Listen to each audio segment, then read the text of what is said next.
Hello guys and welcome to this video where I'm going to be showing you how to use Fiverr analytics to check your business growth. So once you're on your page, you can just go to the analytics tool here, click on it. You would see the overview and the repeat business, and you'd also see the gig performance, orders breakdown, top keywords, key research. So let's just go to the overview to see how my business has been doing so far. And you can see it is doing very poorly. I mean, this is it's an account that I was asked to manage, and I've actually not had enough time to do this. So I have $0 and average selling price bad, everything. The only thing I have 100% off is delivery. That's because I have no job here yet. So this is for the overview. You can see the sales. Why am I out? This is not even so.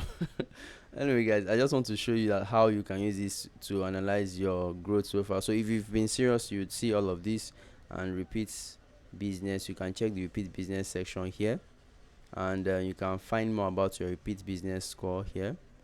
And these two options are for the buyers, and then for the sellers, you can check um, your success. Sorry, your this will just automatically take you to the success. I said, why am I saying success? The sellers program, where you get to check your gig performance. Yeah, to check your gig performance, you have to get into the seller plus program.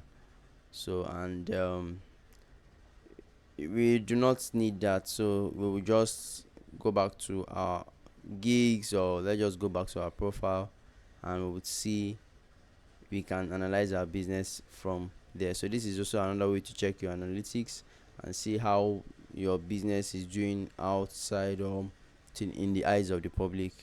So once you are done, you can just edit whatever you need to change, and that will be it, guys. I'll see you guys in the next one.